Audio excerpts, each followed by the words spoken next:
Muy bien, bueno, con todos alumnos, segundo y tercero de secundaria. Lo que vamos a hacer en este video es un poco un repaso de lo que hemos visto hasta la fecha.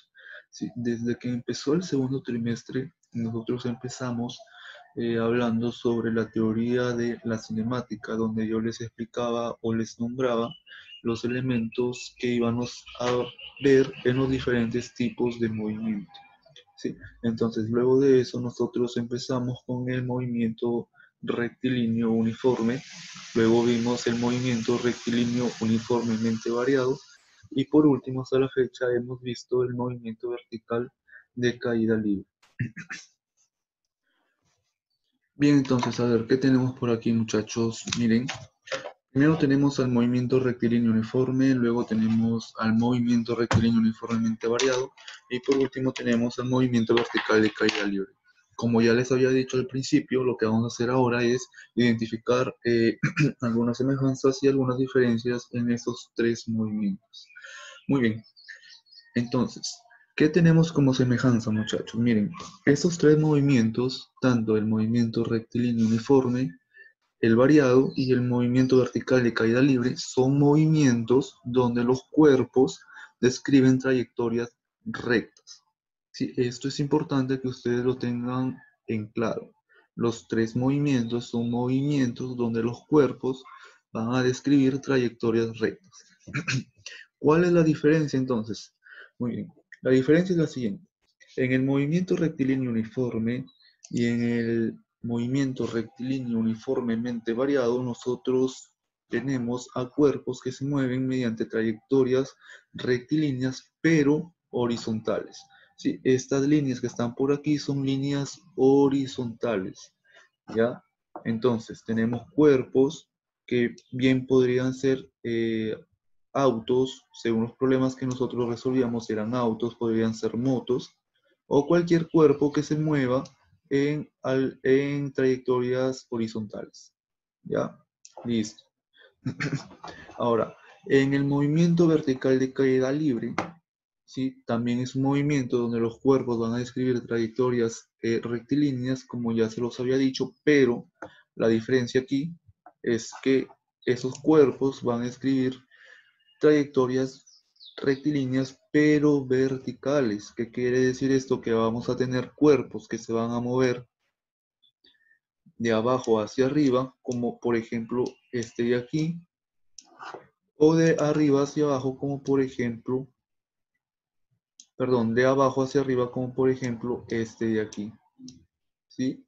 En estos dos casos son trayectorias rectilíneas pero verticales. Entonces aquí lo importante es que ustedes sepan diferenciar cuáles son líneas horizontales y cuáles son líneas verticales.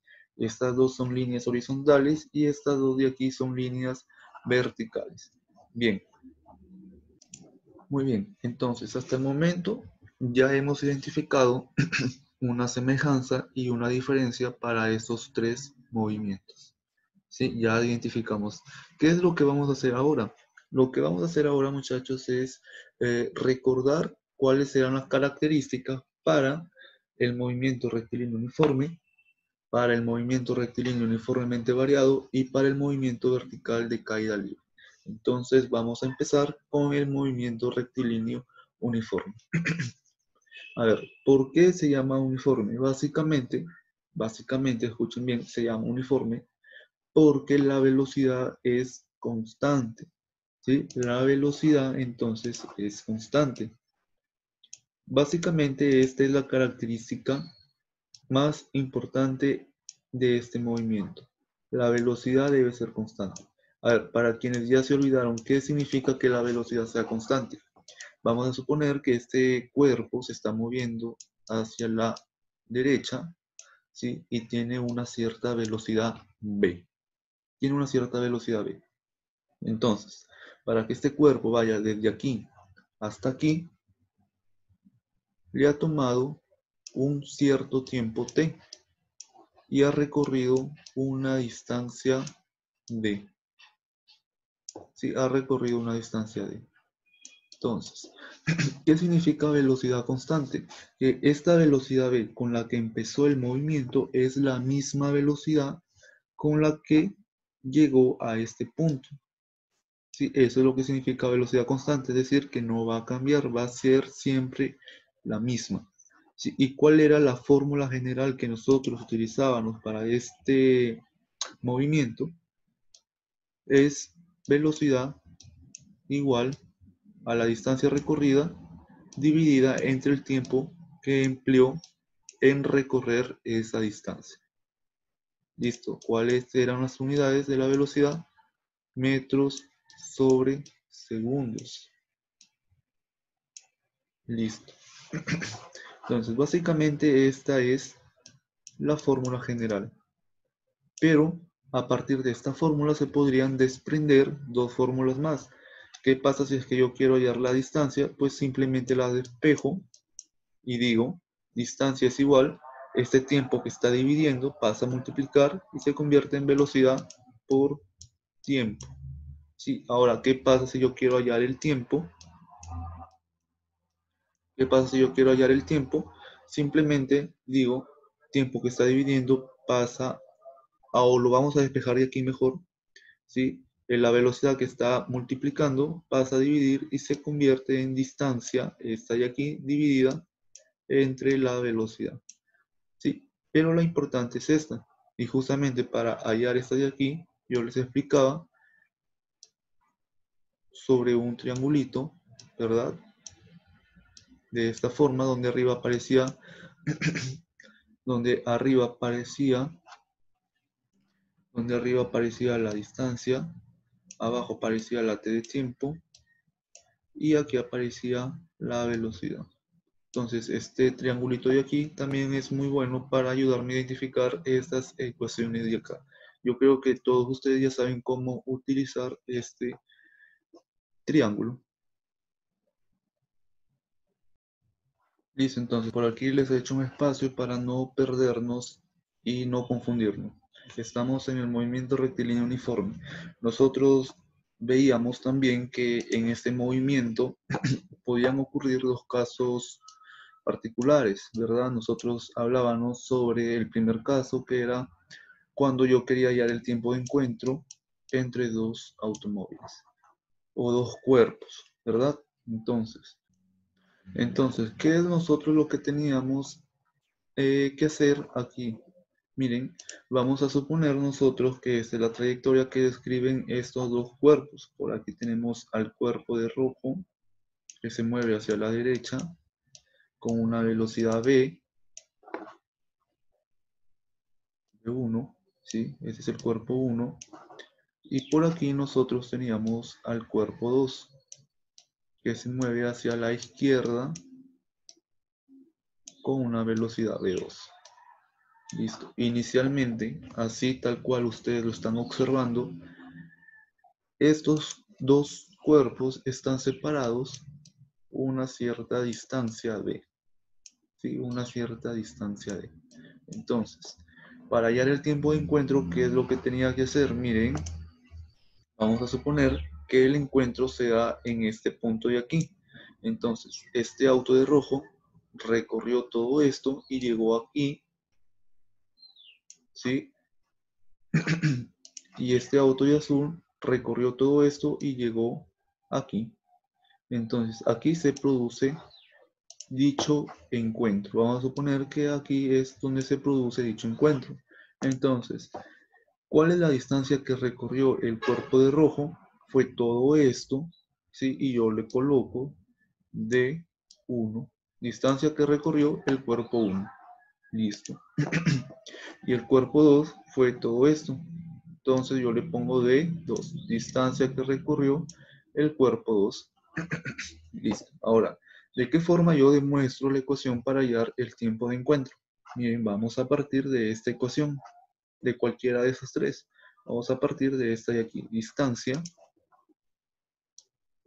igual a velocidad por tiempo. Entonces, vamos primero con el cuerpo de rojo. Entonces decimos número 1 para el cuerpo de rojo. Aplicamos esta fórmula de aquí. ¿Cuál es la distancia que recorrió el cuerpo de rojo? Distancia 1. De aquí hasta aquí, distancia 1. Eso es igual a la velocidad del cuerpo 1 multiplicado por el tiempo. Listo. Por el momento lo dejamos allí. Y decimos número 2 para el cuerpo de azul, ¿sí? Para este de aquí. Y aplicamos la misma fórmula. ¿Cuál es la distancia que recorrió el cuerpo 2? Pues todo esto, es decir, d2. Eso es igual a la velocidad que llevaba el cuerpo 2, que es b sub 2. Y todo eso está multiplicado por el tiempo. Listo. A ver, ¿por qué yo no pongo t1 aquí y t2 aquí? Porque el tiempo para ambos cuerpos debe ser el mismo. El tiempo que le demore al cuerpo de rojo de ir de aquí hasta aquí debe ser el mismo tiempo que le demore al cuerpo de azul de ir desde aquí hasta aquí.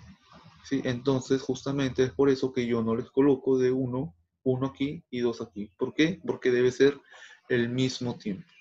Muy bien. Ahora, ¿qué más vamos a hacer? Miren, a esta ecuación de aquí, a ver, a esta ecuación de aquí yo le coloco ecuación 1, yo le llamo ecuación 1, y a esta ecuación de aquí yo le llamo ecuación 2. ¿Y qué vamos a hacer con esas dos ecuaciones? Las vamos a sumar.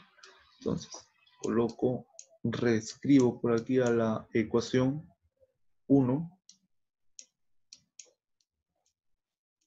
y por aquí reescribo a la ecuación 2.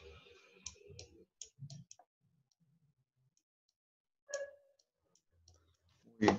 Ahora vamos a sumarlas.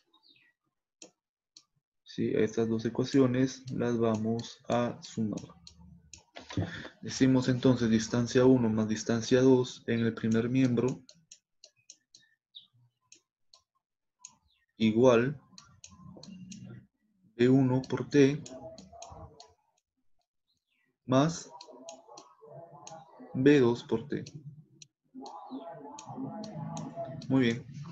Listo. Ahora, yo quiero que miren la gráfica, muchachos, y nosotros podemos observar que D1 más D2, es decir, todo este pedazo de aquí más este pedazo de aquí, es toda esta distancia de verde. ¿Sí? Toda esta distancia de verde, entonces D1 más D2 es D. Y si yo saco factor común aquí al tiempo, dentro de los paréntesis me va a quedar B1 más B2. Cierro paréntesis. A ver, aquí es paréntesis. Listo, ahora yo quiero despejar al tiempo. Si yo despejo el tiempo, este B1 más B2 que está multiplicando, baja a dividir. Y de esta forma se demuestra la ecuación para el tiempo de encuentro. Entonces, esta vendría a ser la ecuación para el tiempo de encuentro. Ese es el primer caso particular.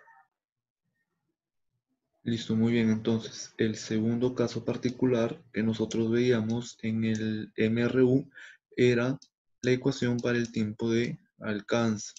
¿Sí? Cuando un auto o cuando un cuerpo quiere alcanzar a otro cuerpo.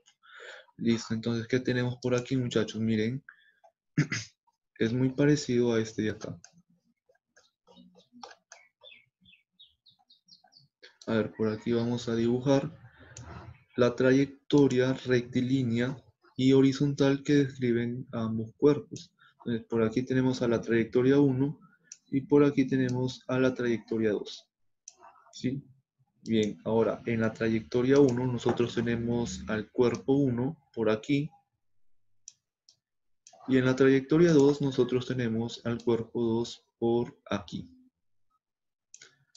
Listo, este cuerpo 2 tiene una velocidad 2 y este cuerpo 1 pues tiene una velocidad 1.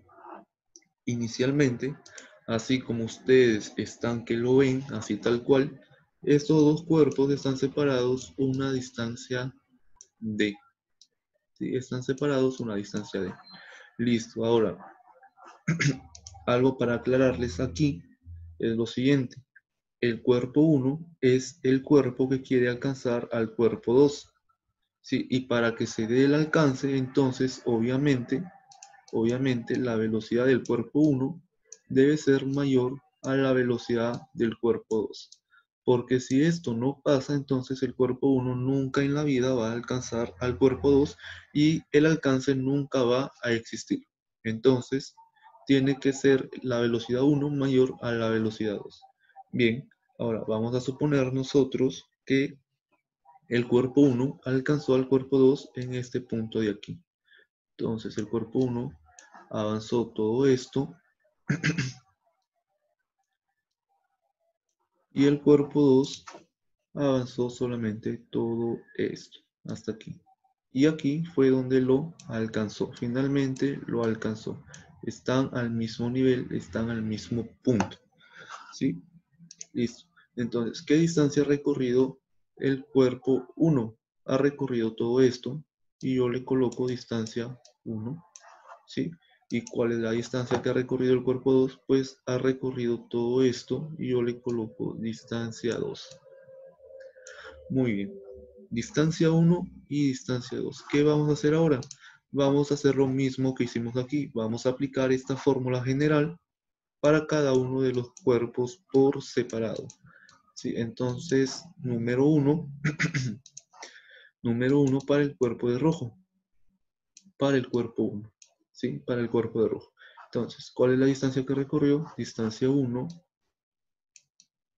es igual a la velocidad 1, obviamente, multiplicado por el tiempo. Y a esto le llamamos ecuación 1. Muy bien, ahora sí nos vamos con el número 2 para el cuerpo 2 o para el cuerpo de azul. ¿Cuál es la distancia que recorrió ese cuerpo? Pues todo esto. Distancia 2 igual a la velocidad 2 por el tiempo. Y a esto le llamamos ecuación 2. Muy bien. Hasta allí nos ha quedado igual que acá. Ahora, ¿qué vamos a hacer a partir de allí? ¿Qué vamos a hacer con esas dos ecuaciones? Con la ecuación 1 y con la ecuación 2.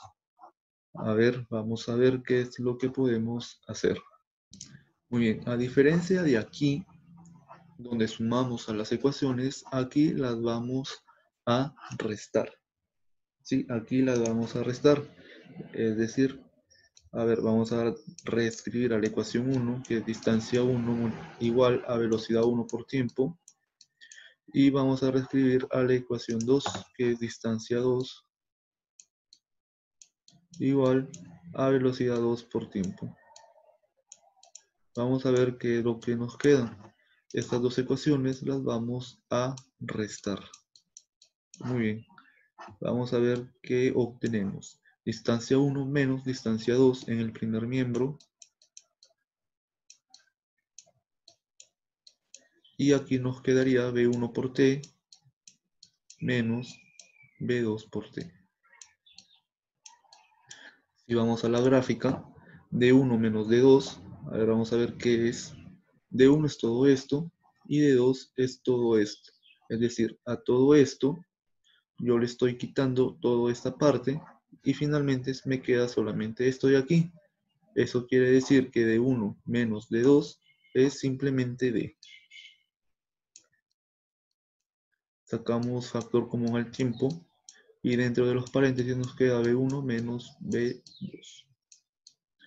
Ahora yo despejo el tiempo de la misma forma que lo hice aquí y nos queda lo siguiente. Distancia dividido, como hay una multiplicación, todo esto baja a dividir y nos queda esto de aquí. Distancia dividido entre B1 menos B2.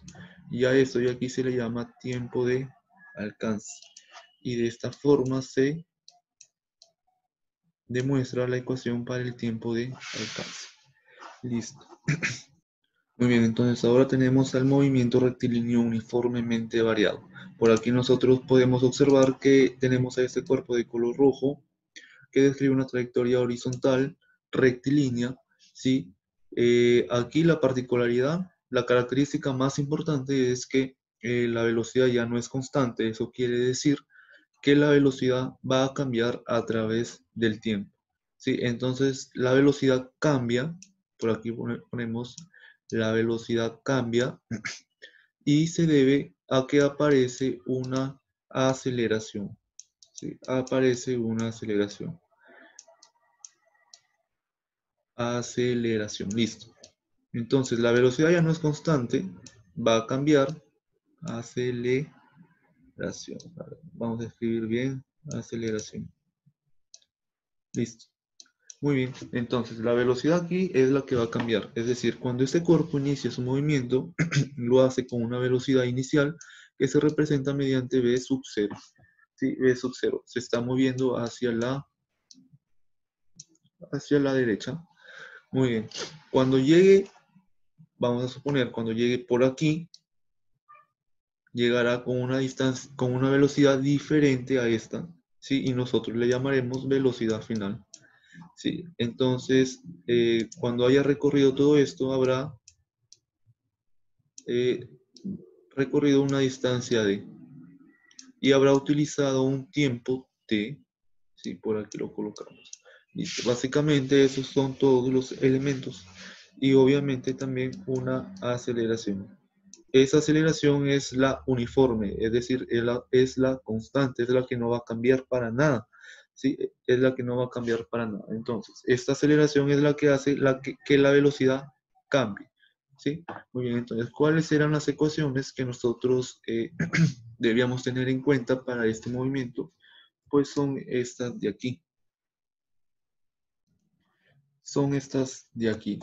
Listo, a ver, por aquí aparecieron unas ecuaciones que nosotros vamos a utilizar en el movimiento rectilíneo uniformemente variado, donde v sub f vendría a ser la velocidad final, v sub 0 la velocidad inicial, más menos la aceleración por el tiempo, y así sucesivamente con esta de aquí. Cabe aclarar, muchachos, que en la cuarta ecuación solamente es el signo más. Aquí ya no es más o menos, aquí simplemente es más. Ahora viene lo importante, ¿cuándo nosotros podemos utilizar el signo más y cuándo nosotros podemos utilizar al signo menos? Muy bien, vamos entonces con el signo más. El signo más nosotros lo utilizamos cuando la velocidad aumenta, ¿sí? Cuando la velocidad aumenta, es decir, la velocidad inicial va en aumento y llega a una velocidad final mayor con la que empezó. ¿Sí? Cuando la velocidad final es mayor a la velocidad inicial. Eso significa que la velocidad aumente, entonces por lo tanto yo uso el signo más. Número 2, ¿cuándo yo debo usar el signo menos? Cuando la velocidad disminuye. ¿Qué quiere decir esto?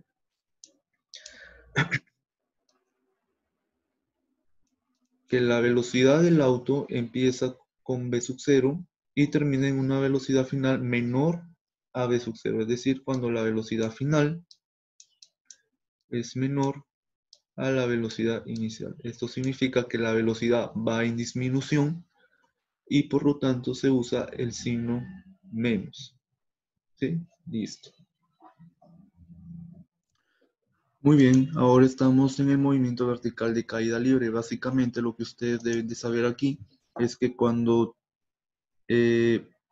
tenemos un cuerpo que cae o que sube, esos cuerpos solamente se están moviendo bajo la influencia de la gravedad que yo les dije, ¿sí? En la teoría, que la gravedad siempre va a tener un sentido hacia abajo, ¿sí? Y que tiene un valor de 9.8 metros sobre segundos al cuadrado, pero el valor que nosotros vamos a utilizar para resolver problemas es el valor aproximado, es decir, 10 metros sobre segundos al cuadrado. Y ustedes se preguntarán por qué metros sobre segundos al cuadrado. ¿Por qué? Porque la gravedad es una aceleración. ¿Sí? La gravedad es una aceleración con la que todo el cuerpo, incluso nosotros, somos atraídos hacia la superficie terrestre. Bien, entonces, aquí lo que nosotros vamos a tener en cuenta es lo siguiente. Muy bien, vamos a explicar rápidamente esto de aquí. Aquí nosotros tenemos un cuerpo que está subiendo y que luego está bajando. ¿Sí? Entonces, cuando está subiendo, cuando está aquí en la superficie, inicia su movimiento con una velocidad inicial v sub 0. Cuando llega a este punto tiene una velocidad v sub 1. Cuando llega a este punto tiene una velocidad v sub 2. y cuando llegue a ese punto tiene una velocidad v sub 3.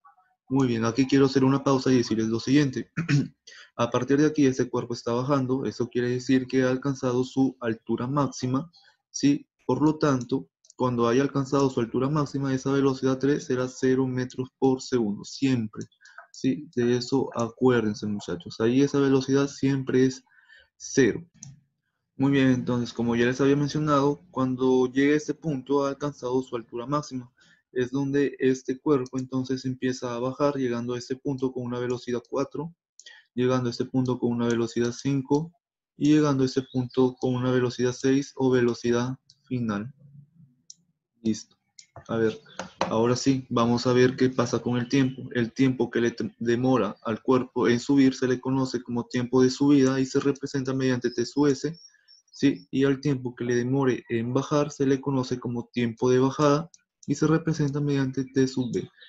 Muy bien, aquí yo les mencionaba dos consideraciones, ¿verdad? En la teoría, en las diapositivas. La primera consideración que tenía que ver con las velocidades, la cual decía que las velocidades al mismo nivel deben ser iguales.